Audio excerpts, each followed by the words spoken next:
Soirée électorale, donc coup d'envoi sur BFM TV avec l'ensemble du dispositif, tous nos envoyés spéciaux qui sont à la fois dans les quartiers généraux, à la fois encore dans les bureaux de vote, puisque la France continue de voter jusqu'à 20h, heure de fermeture du dernier bureau de vote, et ce sera le temps de l'estimation. Voyons tout de suite justement un chiffre qui va nous occuper, qui va déjà provoqué pas mal d'analyses, c'est celui de l'abstention. 20% d'abstention, estimation à 20h signée de l'Institut ELAB, et son président Bernard Sananès est avec nous. Bernard. Bonjour, 4 électeurs sur 5 inscrits sur les listes électorales sont en train d'aller voter. Une participation de 80%, une abstention donc à peu près estimée par ELAB pour BFM TV à 20%. C'est une abstention semblable à celle que nous avions connue en 2012. Elle était alors de 19,6%. Ce qui veut dire que l'indécision que nous avons pu mesurer tout au long de cette campagne, et nous en avons souvent parlé, Alain, eh bien cette indécision, ce n'était pas du désintérêt de la part de nos concitoyens, qui donc ont manifesté une nouvelle fois leur intérêt pour l'élection présidentielle, qui échappe au recul de l'abstention de toutes les élections que nous connaissons dans toutes les élections intermédiaires. Ça veut dire qu'à peu près 37 millions d'électeurs vont se déplacer ou sont en train de se déplacer pour aller voter. Alors justement, voyons justement cette France qui continue de voter, si certains bureaux de vote continuent d'avoir du monde ou pas. C'est Julie Guillot qui est en direct avec nous. Julie Guillot qui est dans le 15e arrondissement parisien. Julie, est-ce que ce bureau de vote reflète la France qui vote ou une France qui s'abstient ? Alors plutôt une France qui vote. Ici, à l'heure où nous parlons, nous sommes à 66% de participation. C'est un petit peu en dessous du niveau national, certes, mais rien d'étonnant car traditionnellement à Paris, les gens votent plutôt en fin de journée. Et il y a tout de même du monde. Les assesseurs de ce bureau de vote me confiaient que le pic d'affluence avait véritablement été ce matin entre 8h et 14h. De longues files d'attente venaient peupler cette belle salle des fêtes de la mairie du 15e arrondissement. Là, c'est un petit peu plus calme. Nous avons d'ailleurs croisé tout à l'heure Stéphane, un papa qui est venu avec son fils voter justement juste après le goûter, histoire de ne pas attendre trop longtemps. Pour Romain, 4 ans, c'est donc la grande première. Son papa m'a confié qu'il n'avait pas exactement tout compris de ce qu'il était en train de faire, mais c'est bien le petit garçon qui a mis le bulletin dans l'urne pour la première fois. Et d'après son papa, il n'est jamais trop tôt pour apprendre le devoir de citoyen. On attend dans ce bureau un nouveau pic d'affluence en fin de journée, juste avant la fermeture des bureaux. Du 15e arrondissement parisien, nous allons monter dans le nord, justement retrouver Lionel Top en direct pour BFM TV. Lionel, même question. Vous êtes dans un bureau de vote où l'on vote, qui est déjà fermé, où l'on s'abstient, dites-moi. Alors c'est un bureau de vote qui n'est pas fermé puisqu'il ferme à 19h et vous le voyez sans doute derrière moi, il n'y a pas de vote de dernière minute et ça donne un peu l'état d'esprit et le vote ici à Tourcoing, on est bien en deçà de la moyenne départementale et nationale. Pour donner le chiffre de 17h, on était à 54% de participation, loin, très loin des 71% au niveau départemental, donc au niveau du département du Nord. On a rencontré quelques-uns de ces abstentionnistes qui nous expliquent ne pas se reconnaître dans le programme des 11 candidats, soit trop idéalistes, soit trop éloignés, trop déconnectés de leur réalité. D'autres ne croient plus en la politique de manière générale. Ce que l'on attend maintenant, c'est le résultat définitif. On est ici dans une ville composée de quartiers populaires. Beaucoup à l'issue des deux primaires, de la droite et du centre et de la gauche, avaient dit on n'a pas réussi à parler à ces quartiers populaires. Pour l'instant, eh bien, les chiffres nous montrent que pour cette élection présidentielle, les 11 candidats n'y sont pas parvenus non plus. 15e arrondissement à Paris, Tourcoing dans le nord, la Loire-Atlantique maintenant près de Nantes. Nous retrouvons Juliette Vallon qui est à Boueil pour BFM TV.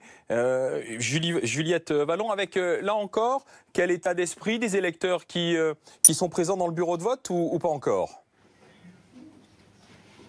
Bonjour.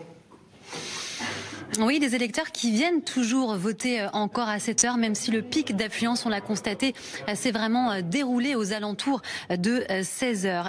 À Boueil, cela fait 3 heures qu'on est ici. On a croisé pas mal de gens, des familles, des jeunes, des personnes plus âgées venir voter. Et ici, eh bien, la participation à 18 heures est de 83,85%. C'est beaucoup et c'est une ville très mobilisée, donc très civique, nous disaient ses habitants, puisqu'en 2012, déjà, Boueil avait enregistré enregistré un taux de participation de plus de 89%, et cela avait valu à la ville d'être récompensée d'une Marianne d'or, une récompense pour son meilleur taux de participation dans le département en fonction du nombre d'inscrits. Le challenge pour Boye ce soir, c'est donc d'atteindre au moins ce taux de participation de plus de 89% en 2012, et selon les assesseurs et le président de ce bureau de vote, eh bien c'est possible, on le constatera ou pas dans les prochaines minutes. Voilà, Juliette Vallon du côté de Boye pour BFM TV. Parlons avec nos experts, nos éditorialistes.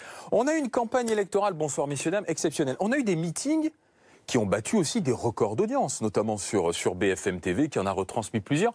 Alors expliquez-moi, pourquoi on a une abstention qui en baisse? On aurait pu penser qu'au contraire, une abstention qui est en hausse, on aurait une participation plus massive, Thierry Arnaud. Oui, on attendait en réalité plutôt l'inverse quand même, Alain. Tout au long de cette campagne qui a été très longue, les électeurs nous ont délivré deux messages contradictoires. Le premier, c'est qu'il y avait effectivement, vous avez raison de le dire, un grand intérêt pour cette campagne qui a été très longue, des primaires, du monde dans les meetings, du monde dans la télévision, et malgré la longueur de cette campagne, un intérêt qui ne s'est jamais démenti. Mais à côté de ça, il y avait quand même ce que Bernard appelle un potentiel de participation, à mesure qu'on le mesurait, plus élevé que pour les élections précédentes, donc une manifestation d'insatisfaction, et même parmi ceux qui avaient choisi un candidat, beaucoup d'électeurs qui nous disaient qu'ils pouvaient encore changer d'avis. Manifestement, c'est la volonté d'aller voter malgré tout, de surmonter cette insatisfaction vis-à-vis de l'offre politique qui l'a emporté. Laurent Neumann. Il y a un critère pour pousser les gens à aller voter qui est majeur, c'est le suspense. Il se trouve que dans les derniers jours, les dernières semaines de cette campagne, qui a été très longue, disait Thierry, il y a eu une sorte de suspense. On s'est rendu compte que les courbes se rapprochaient, et il n'y a rien de mieux pour inciter les gens à aller voter, pour faire leur devoir civique, parce que chacun a le sentiment qu'il peut influer sur le résultat. Premier point. Deuxième point, évidemment, l'abstention et l'indécision qu'on a vu assez haute durant cette campagne. On se rend compte que dans les derniers jours, elle a baissé, cette indécision, et que petit à petit, au moment d'aller dans l'isoloir, eh bien, les gens ont décidé d'aller faire leur devoir. Et puis dernier point quand même, on était un peu inquiet sur les répercussions possibles de ce qui s'est passé sur les Champs-Élysées jeudi soir, l'attaque comme ça à moins de 3 jours du vote. Eh bien, on peut constater quand même qu'à 80% de participation, en tout cas, ça n'a pas influé directement, et si ça a influé, ça a plutôt incité les gens à aller voter. Ça n'est pas le record de participation, mais on n'en est pas si loin que ça. Hôtel Krief. Je pense que cette campagne, on l'a dit, elle est inédite. Elle a été inédite. Elle arrive après 2 primaires. Donc on est dans une succession de scrutins dans lesquels il y a renouvellement des candidatures. Il y a eu nécessité pour les Français, comme pour tout le monde, les observateurs et les citoyens et tous les citoyens, d'appréhender, de s'approprier le paysage politique tel qu'il pouvait et leur manière de se projeter dans l'avenir à travers les différentes candidatures. Et donc il y a eu le temps de l'adaptation, le temps de la compréhension des enjeux, et des personnages différents et nouveaux qui ont aussi émergé à l'occasion de cette présidentielle.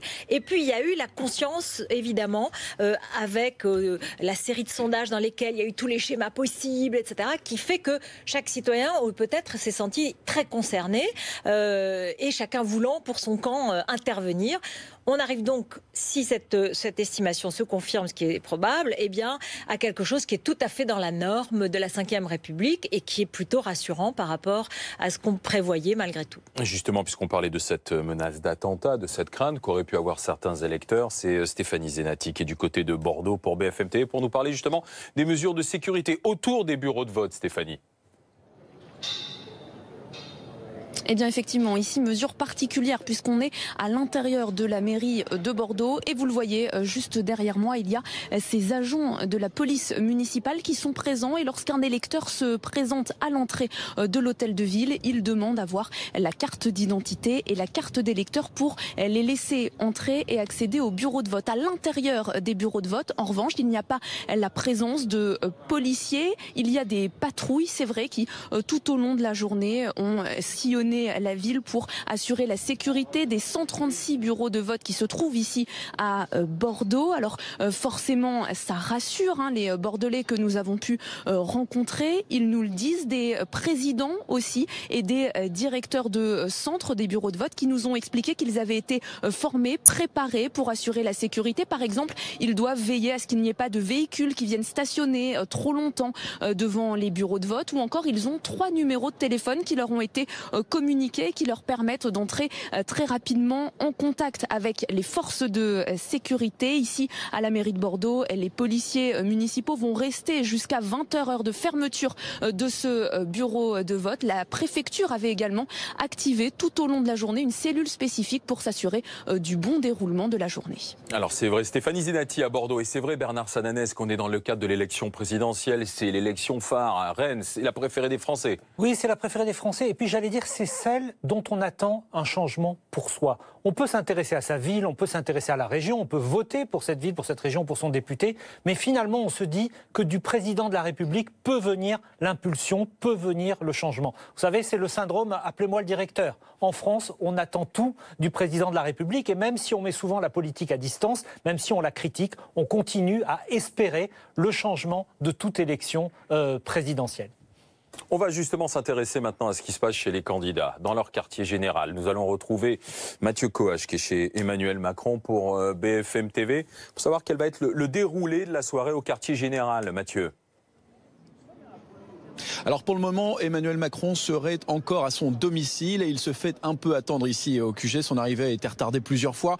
Ce serait pour 18h15, 18h30. Maintenant, la garde rapprochée d'Emmanuel Macron qui, elle, est au grand complet. Les proches qui sont venus nous raconter le trajet retour du Touquet où il a voté ce matin, vous le savez, avec un déjeuner sur une aire d'autoroute qui aurait légèrement surpris les automobilistes qui étaient là. Dernier moment de relative intimité avant d'entrer dans cette soirée électorale. Emmanuel Macron qui sera entouré d'une cinquantaine de personnes, son épouse, son équipe de campagne, évidemment, quelques élus, des membres de son comité politique, Richard Ferrand, le président du mouvement En Marche, Gérard Collomb, le maire de Lyon qui est déjà arrivé, François Bayrou qui est là également. Une réunion de travail est prévue à 18h30. Et ensuite, Emmanuel Macron prendra connaissance des résultats ici, à son QG, dans son bureau au 6e étage, avant de se rendre porte de Versailles à quelques minutes d'ici pour s'exprimer devant des sympathisants, des militants réunis dans un hall du parc des Expositions.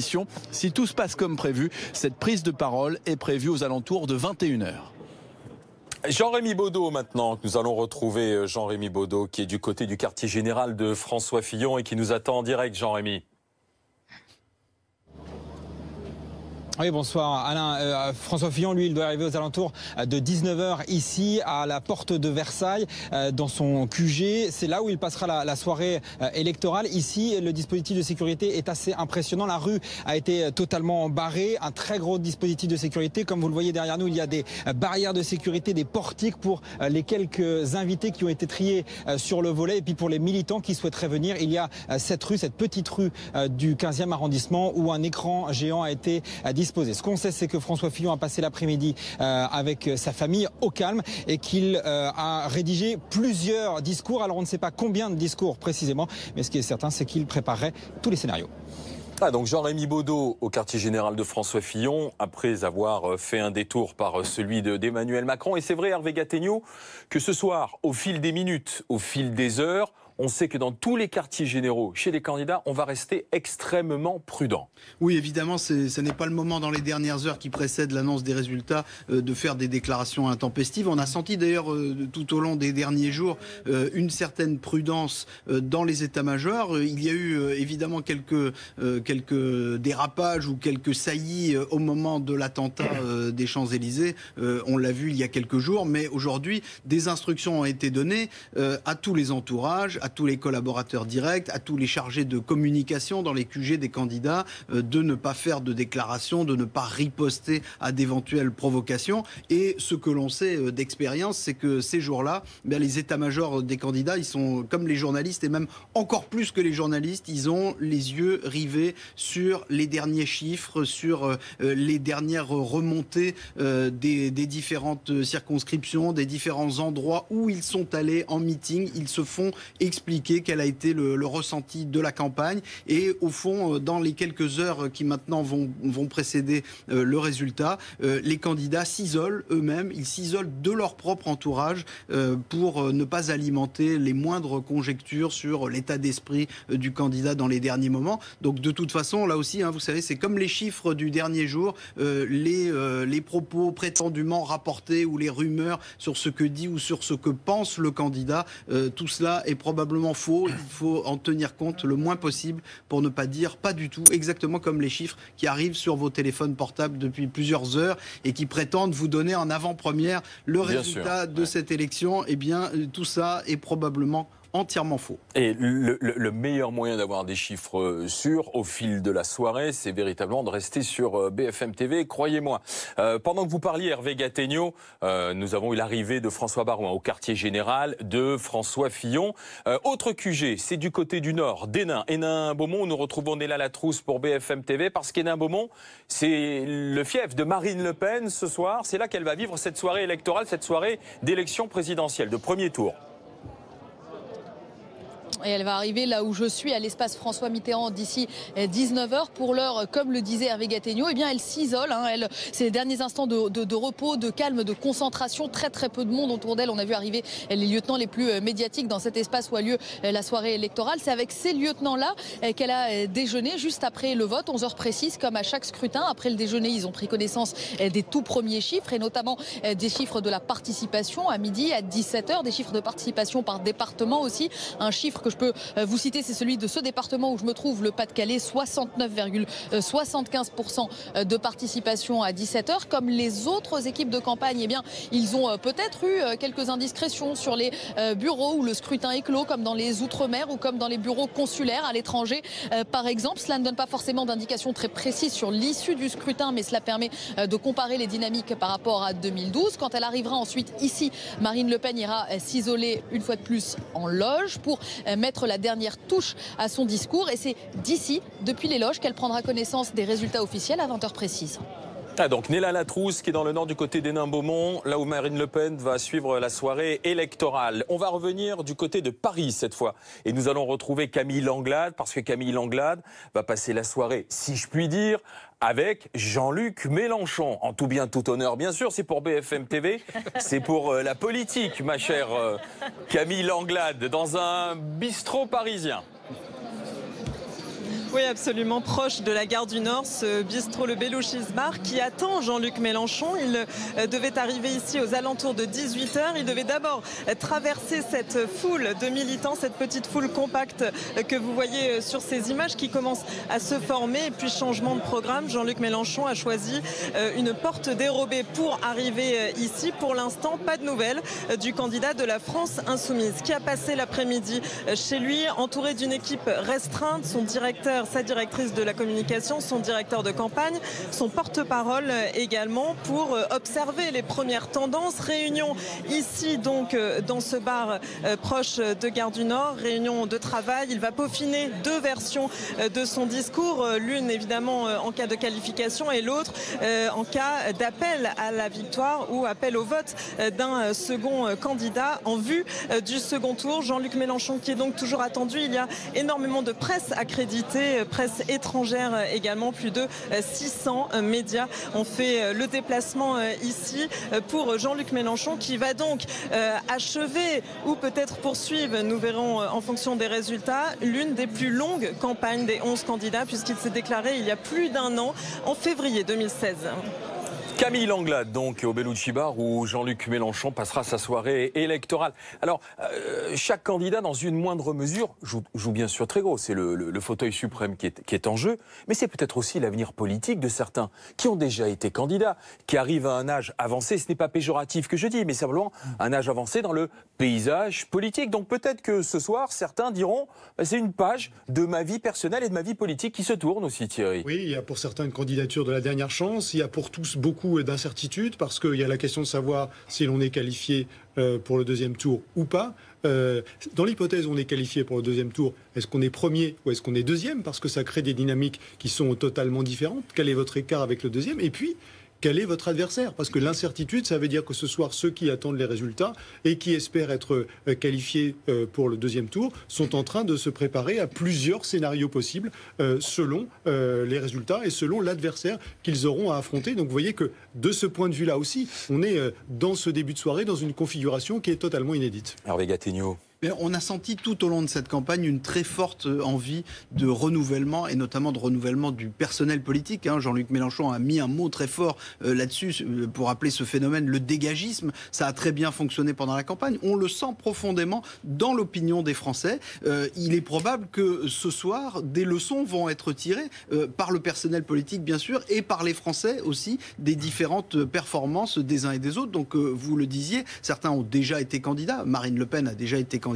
Jean-Luc Mélenchon a déjà été candidat.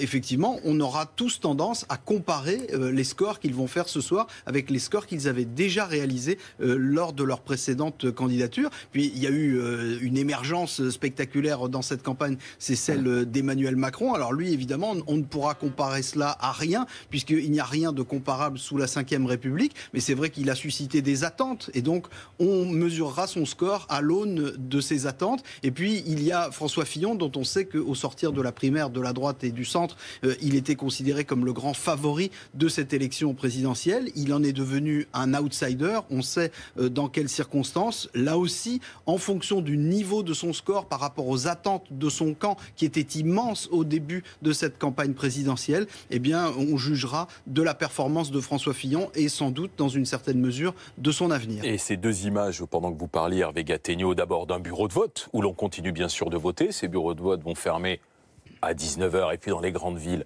bien sûr à 20h, et puis la préparation de la soirée électorale au quartier général, enfin plutôt dans l'établissement, l'estaminet dans lequel Jean-Luc Mélenchon ce soir réunira les siens. Laurent Neumann, je vais écouter attentivement Hervé Gattegno, c'est très bien, vous êtes un bon élève. Toujours ce que dit Hervé Gattegno. Toujours. Je rajouterais juste une chose, mais c'était ce que disait Hervé, sous-tendait ça, c'est malheur aux vaincus ce soir. Parce qu'évidemment, on regardera attentivement qui est premier, qui est deuxième, qui est qualifié, on se félicitera peut-être des résultats, mais en tout cas, pour ceux qui auront perdu, ceux qui ne seront pas qualifiés, la suite risque d'être très compliquée parce qu'il y a des organisations partisanes derrière, parce qu'il y a des élections législatives à assurer. Et puis, vous le disiez, pour certains, c'est peut-être une dernière carrière, une dernière candidature. Donc, on regardera tout ça attentivement. Et puis, il y aura évidemment des conclusions à en tirer sur la recomposition politique que tout le monde annonce depuis des mois et des mois. Est-ce qu'elle a bien lieu ce soir ou pas? Tout ça, ça veut dire que ces enseignements-là, on ne les tirera évidemment qu'à partir de 20h. Et on se prépare, bien sûr, dans les différents quartiers généraux à accueillir les candidats. S'ils ne sont pas encore là, certains sont déjà en place.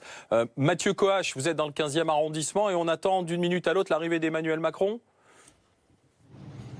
Oui, Emmanuel Macron qui est parti de chez lui, selon nos informations, et qui serait sur le point d'arriver effectivement à ce quartier général. Vous voyez qu'on a ouvert les barrières au bout de la rue parce que cette rue a été bloquée pendant 24 heures pour des raisons de sécurité.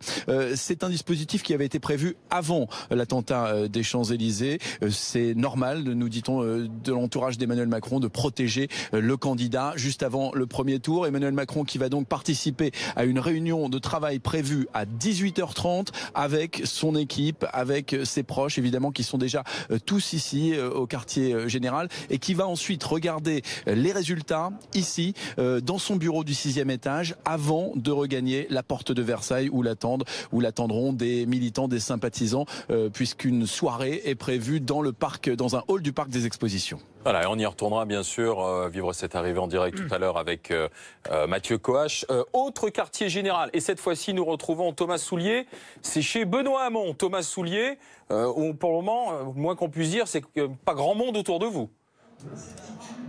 Non, pas grand monde. Le candidat, lui, il est arrivé il y a 15 minutes maintenant. Une arrivée en catimini, loin des caméras. Benoît Hamon n'a pas souhaité qu'il y ait une image de lui en train d'arriver ici à la maison de la Mutualité. Il s'est engouffré en coulisses et là, il a rejoint ses équipes pour une toute première réunion qui a lieu actuellement à l'heure où je vous parle autour de la table candidat. Évidemment, les deux co-directeurs de campagne, Mathieu Notin et Jean-Marc Jeanmain, mais aussi ses porte-paroles de campagne. Ensemble, ils vont prendre connaissance des premières estimations, des premiers résultats. Évidemment, ils vont réfléchir à ce discours qui va tenir juste derrière moi. Vous le voyez, cette tribune avec un fond rouge ce soir et le drapeau français pour Benoît Hamon. Cette maison de la Mutualité, il la connaît bien, Benoît Hamon. C'est ici qu'il a fêté sa victoire à la primaire. C'était fin janvier, souvenez-vous, le 29 janvier précisément. Et puis c'est ici qu'il était investi officiellement candidat du PS. Et oublie aussi d'Europe Écologie Les Verts. Souvenez-vous, c'était début février.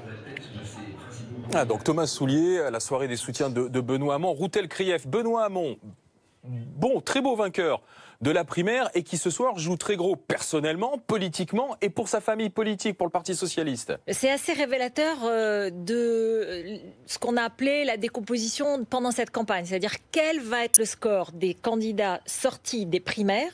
Et en premier, celui de Benoît Hamon qui a gagné la primaire de la gauche, mais qui, pendant la campagne, a été très chahuté.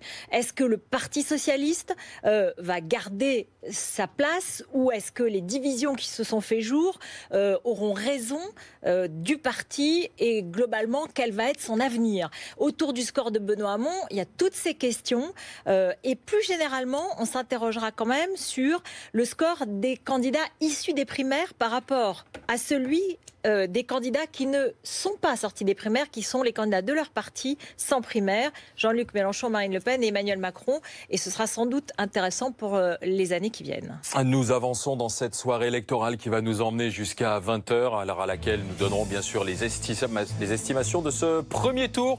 Restez avec nous sur...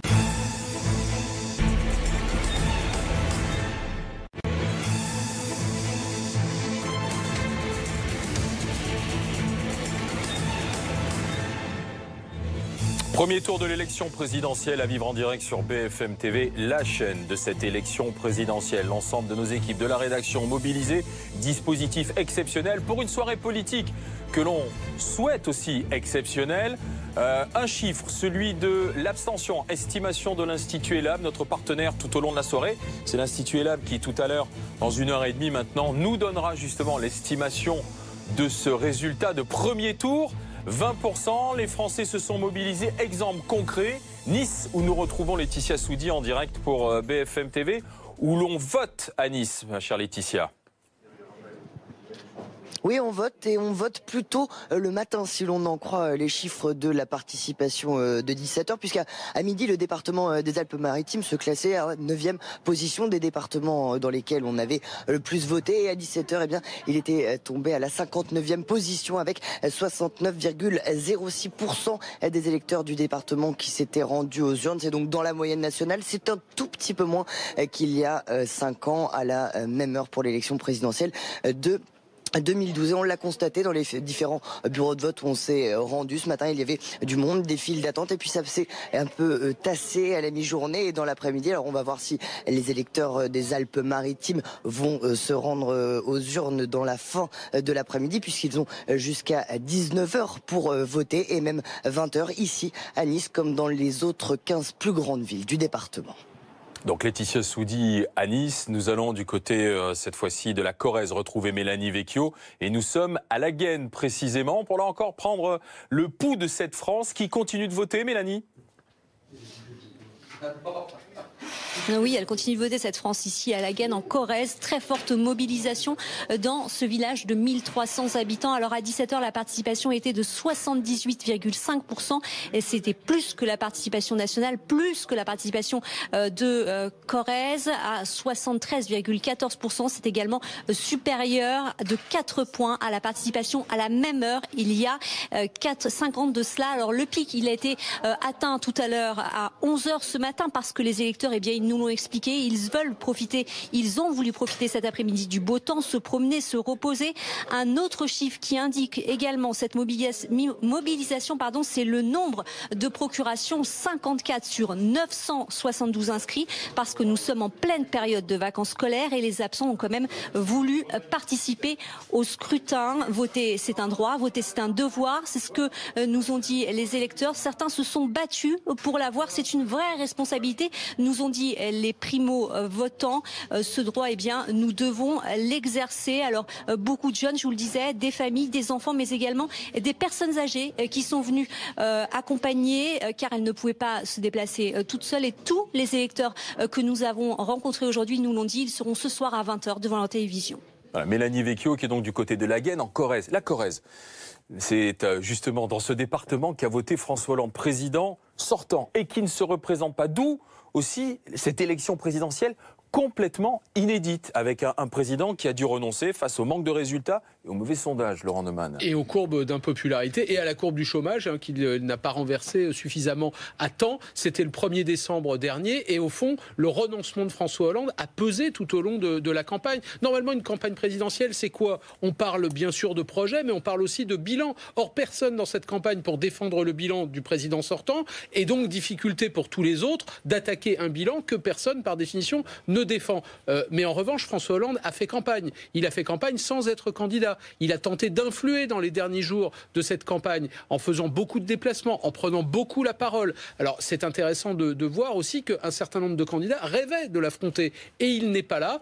On l'a vu, il est resté très silencieux pendant la primaire de son propre camp. Il n'a pas donné clairement de consigne de vote. Il promet qu'il en donnera entre les deux tours en fonction des deux qualifiés de ce soir 20h. Mais clairement, le chef de l'État, c'est le grand absent, oui, de ce premier tour de cette campagne présidentielle. Et donc, dans cette configuration inédite de campagne électorale, je reviens vers vous, Bernard Sananès, on a parlé de la participation, de l'abstention. Mais disons un mot aussi sur l'indécision des Français. Oui, parce que cette indécision, elle était très grande tout au long de cette campagne et la cristallisation, vous savez, ce moment où les électeurs se décident, a été très tardive. On l'a vu progresser dans les 15 derniers jours notamment. Et pourquoi, je fais le pont avec ce que disait Laurent à l'instant, cette indécision tout au long de cette campagne, elle a été encore plus forte chez les anciens électeurs de François Hollande. Comme celui-ci ne se représentait pas, ceux qui ont voté pour lui en 2012 ont longtemps hésité entre Jean-Luc Mélenchon, Benoît Hamon, Emmanuel Macron, et ça a augmenté ce niveau d'indécision. Et puis ça a eu un autre impact, le retrait de François Hollande, c'est que cette figure traditionnelle d'une campagne électorale, le bilan, a été absente. Une campagne électorale, c'est souvent bilan contre changement. Et bien là, il y a plutôt eu changement contre changement que bilan contre changement. Alors le vote des Français continue en ce tour d'horizon de cette France. Ils continuent de voter pour une demi-heure. Nous sommes du côté d'Ivry-sur-Seine. Nous retrouvons Igor Saïri en direct pour BFM TV. Igor, justement, où en est-on alors? Est-ce que dans votre bureau de vote, vous sentez que la mobilisation est toujours là ou ça s'étiole, ça se termine? Eh bien écoutez Alain, un chiffre vient de me parvenir, c'est celui de la participation à 18h précisément dans ce bureau. Elle est très importante, en tout cas beaucoup plus qu'il y a 5 ans en 2012. Elle est de 80% environ, elle était de 61% à la même heure il y a 5 ans. En 2012, la tendance est similaire, moins marquée à 17h, mais similaire au niveau de la ville entière d'Ivry-sur-Seine. On était à 65% à 17h, 3 points de plus qu'en 2012. Alors c'est moins qu'au niveau national où on est à 69% de participation à 17h, mais c'est bien davantage qu'en 2012 et bien davantage que le département du Val-de-Marne qui historiquement se mobilise beaucoup moins pour cette élection présidentielle. D'ailleurs, le département à 17h faisait partie des 4 plus mauvais départements, si j'ose dire, en tout cas ceux qui se sont mobilisés le moins en France. Donc la France qui vote, nous sommes du côté d'Ivry-sur-Seine avec Igor Saïri et nous allons à Paris, dans le 11e arrondissement, parce que cette élection était aussi placée sous haute sécurité, parce qu'on avait un dispositif policier et militaire exceptionnel. Nous sommes dans le contexte des attentats. Parlons de cette sécurité avec vous dans le 11e arrondissement, Isabelle. Oui, nous sommes dans une école qui accueille 2 bureaux de vote importants du 11e arrondissement, des bureaux qui se trouvent à quelques centaines de mètres seulement du Bataclan. Alors forcément ici, la question de la sécurisation de ces bureaux s'est particulièrement posée. Nous avons rencontré tout à l'heure le maire de l'arrondissement qui faisait une sorte de tournée de ces bureaux de vote. Il nous a expliqué que le dispositif mis en place, sécurité publique plus sécurité privée, était tout simplement inédit pour un scrutin. D'abord, il y a des agents de la police municipale qui sont postés devant plusieurs bureaux de vote et puis des rondes de la police nationale assez régulièrement et puis en plus en renfort comme ici des agents de sécurité privée qui sont à l'intérieur des bureaux de vote et qui peuvent éventuellement demander aux électeurs d'ouvrir leur sac ou leur manteau pour en vérifier le contenu. 90% des bureaux de vote du 11e arrondissement sont protégés. 2 critères sont pris en compte. D'abord la taille du bureau, c'est-à-dire le nombre d'inscrits et puis également la configuration physique des lieux, c'est-à-dire par exemple lorsqu'il y a plusieurs portes d'accès, des grands espaces ou alors comme ici vous le voyez derrière moi des escaliers. Dans ce cas-là, la sécurité est renforcée. Isabelle Golens, donc dans le 11e arrondissement. Un mot, une insiste quand même concernant ce climat des attentats. Parce qu'on a des responsables politiques qui se présentent devant les Français avec des programmes.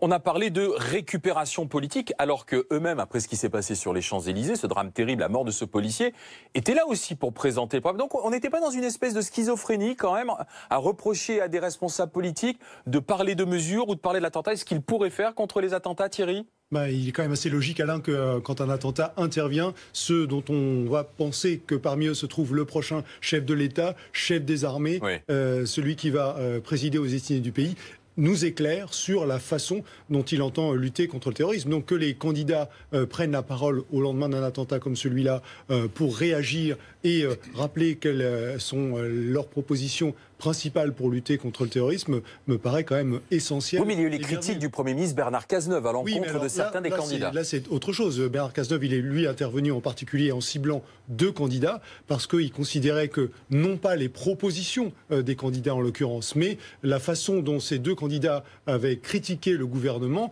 appelait une réplique parce qu'elle traduisait selon lui une méconnaissance volontaire ou pas des actions qui avaient été prises par le gouvernement pour lutter contre le terrorisme. Routel Krief. C'est une élection très particulière. C'est une campagne dans laquelle on a évoqué ces questions de terrorisme dans les débats, mais assez rapidement et pas dans le détail, où il n'y a pas eu d'examen approfondi des programmes. Et puis tout d'un coup, le réel a ressurgi dans la dernière semaine avec cet attentat déjoué et l'arrestation à Marseille. D'ailleurs, ce soir, les 2 auteurs ont été mis en examen et écroués.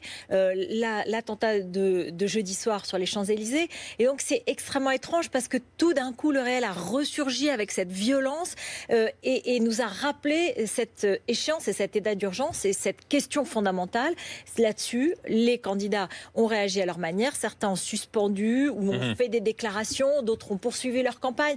Et donc, ils ont du coup... ils se sont adressés aux Français à leur manière de cette façon-là vendredi. D'autant que c'est un enjeu pour le prochain chef de l'État. C'est fondamental. Il y a effectivement une France qui doit retrouver une dynamique économique.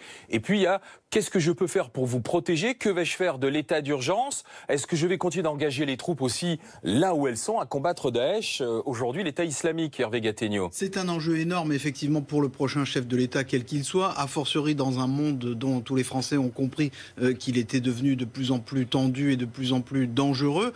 Ce que l'on peut dire, en fait, c'est que paradoxalement, si les principaux candidats ont finalement assez peu parlé du terrorisme pendant cette campagne présidentielle, c'est que sur les mesures antiterroristes à proprement parler, il y a assez peu de différence entre, en réalité, pour l'essentiel, les candidats à l'élection présidentielle proposent tous peu ou prou une augmentation des effectifs et des moyens des forces de sécurité, qu'elles soient policières ou militaires. Pour le reste, il y a des différences qu'on pourrait qualifier d'idéologiques et qui tiennent à un certain pragmatisme en matière de politique étrangère. Là, il est clair que les différents candidats n'ont pas tous les mêmes positions, mais pour l'essentiel, sur l'antiterrorisme à proprement parler, on n'a pas senti pendant la campagne présidentielle de différence fondamentale entre les candidats. Puisque l'on parle justement des mesures de sécurité, de ce qui est prévu pour le pays, notamment dans le déroulement de ce scrutin, c'est Jean-Wilfried Forquès qui est à Toulouse en direct pour BFM TV. Jean-Wilfried, avec des bureaux de vote qui ont été sécurisés, bien sûr.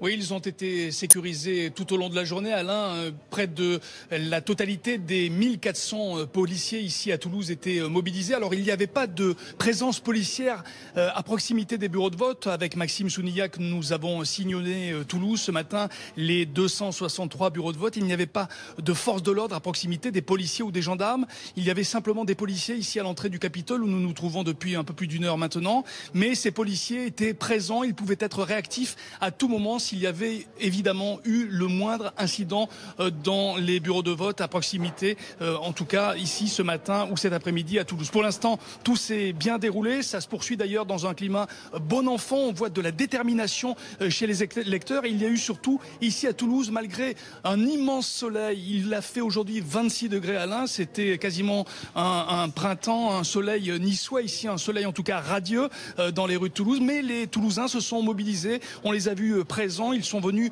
très nombreux dans les bureaux de vote. Et d'ailleurs, à 17h, le taux de participation était très très important, plus important de 2 points par rapport au premier tour en 2012, puisque la participation était officiellement de 76,89%, 76,89% ici à 17h à Toulouse. Et la mobilisation se poursuit notamment ici dans ce bureau de vote à Toulouse. Les bureaux sont ouverts jusqu'à 20h.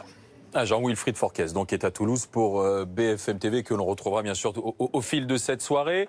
Soirée électorale avec les quartiers généraux. C'est Anne-Sora Dubois qui nous attend au point de soirée de Jean-Luc Mélenchon. Il a choisi un bistrot, un café du côté de Paris, du nord de Paris. Anne-Sora Dubois, le candidat est arrivé.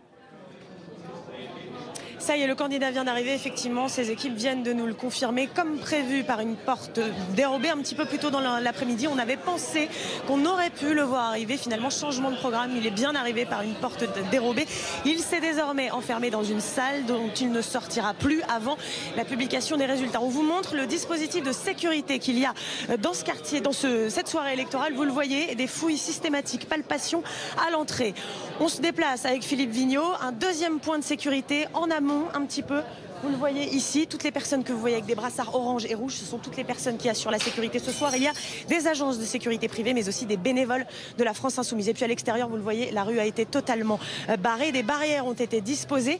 La file d'attente que vous voyez juste devant, ce sont les personnes, les militants, les invités qui attendent de pouvoir rentrer. À chaque fois, eh bien, des contrôles de sécurité. On a déjà vu quelques-uns des invités, des proches aussi de Jean-Luc Mélenchon arriver, notamment Alexis Corbière et Éric Coquerel. Et toutes les personnes que vous voyez ici, eh bien, ce sont des militants qui attendent de pouvoir rentrer dans cette soirée électorale.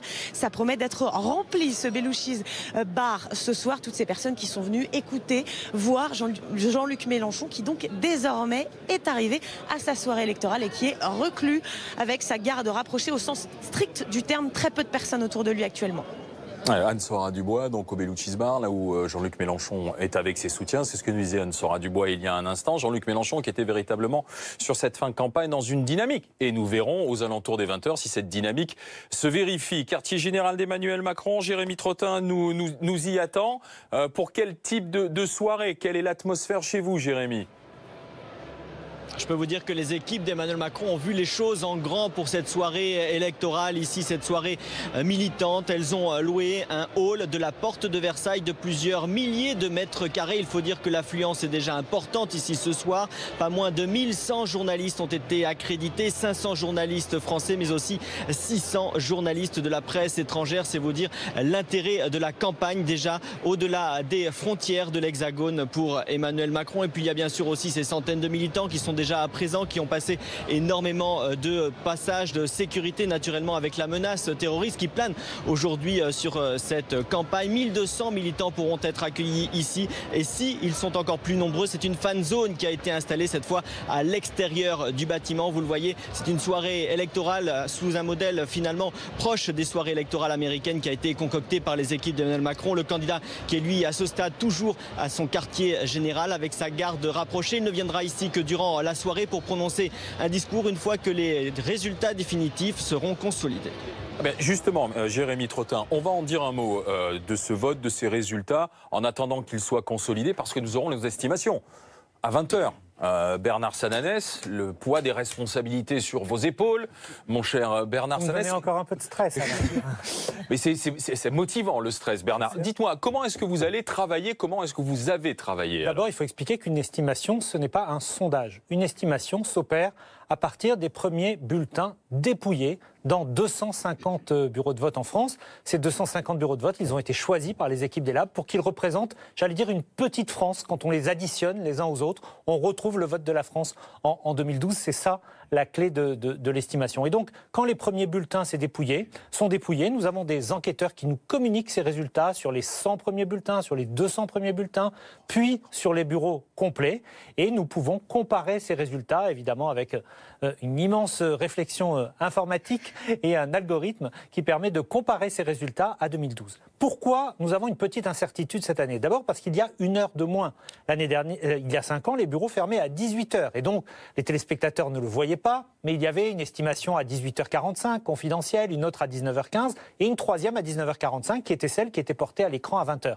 Là, nous n'aurons à peu près que 20 minutes pour vous présenter cette première estimation. Et comme il y a, on le sait, dans les dernières enquêtes d'opinion, beaucoup d'incertitudes, peut-être que nous pourrons afficher tout de suite à 20h la photo finale, peut-être que nous ne pourrons pas le faire et qu'il nous faudra 15, 20, 30 minutes supplémentaires. Si les écarts sont trop serrés, évidemment, nous ne prendrons aucun risque.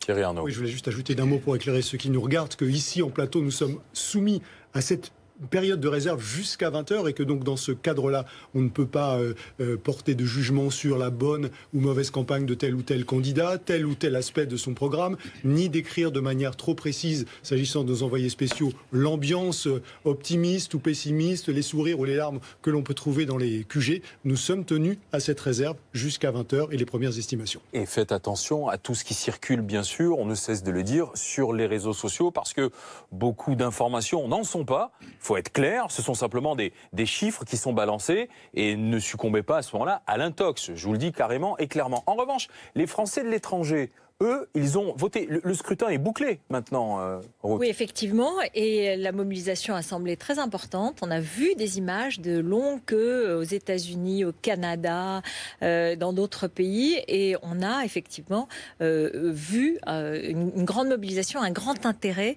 pour l'élection des Français de l'étranger. Mais pas seulement, je dirais. C'est tous les pays étrangers. On sait qu'il y a ce soir en France un très grand nombre d'envoyés spéciaux des télévisions du monde entier, des journaux du monde entier. Et plus précisément, notre élection a été suivie en Europe et aux États-Unis, mais en Europe de façon très précise et avec beaucoup d'attention, comme l'élection de Donald Trump, comme le Brexit, car il y a des enjeux très importants aujourd'hui sur le destin de la France et le destin de l'Europe. Car un des thèmes, en tout cas, qui a été abordé au cours de cette campagne, ça a été l'Europe et c'était la place de la France dans l'Europe. Et on le sait, il y a des candidats qui ont des avis différents sur cette question. Donc, du côté de nos voisins européens, ce soir aussi, il y a beaucoup de suspense, il y a beaucoup d'attention qui est donnée aux résultats avec un intérêt, mais aussi le sentiment qu'ils sont tous concernés, comme nous, par ce résultat. Et pendant que vous parliez, on apercevait la préparation de la soirée électorale chez Emmanuel Macron. À l'instant, on a vu aussi ce bar, ce café-restaurant du côté du 18e arrondissement parisien où Jean-Luc Mélenchon va passer la soirée. On va aller dans le nord de la France, retrouver Agathe Lambray, parce que si la ligne de fracture a été aussi dans ce programme, l'Europe, il est une candidate vers qui tous les regards sont tournés, les regards internationaux. C'est Marine Le Pen. Agathe Lambray, vous êtes à Hénin-Beaumont, où Marine Le Pen va passer sa soirée électorale, une soirée qui a été minutieusement préparée. Et oui, cette salle, Marine Le Pen la connaît bien. C'est là déjà qu'elle avait réuni ses troupes pour les régionales de 2015. Mais ce soir, la mise en scène est particulièrement soignée. Je vais vous montrer sur ces images de Thomas Boutin. 7 écrans géants ont été installés pour suivre les résultats. Des écrans qui encadrent la scène et le pupitre sur lequel Marine Le Pen prononcera son discours un peu plus tard dans la soirée. Il y a aussi plusieurs buffets qui ont été dressés pour sustenter les militants et les nombreux journalistes présents. 650 médias français et étrangers ont été accrédités. Regardez cette estrade assez impressionnante sur laquelle les médias ont commencé déjà à s'installer. À l'extérieur, un dispositif de sécurité non moins impressionnant. Une centaine de DPS, le service d'ordre du FN, a été déployé. Il y a aussi beaucoup de policiers et des cars de CRS à l'entrée. Les contrôles sont renforcés. En attendant, la candidate Marine Le Pen qui est en route et qui ne devrait plus tarder à arriver. Marine Le Pen qui s'isolera dans une loge en attendant les résultats.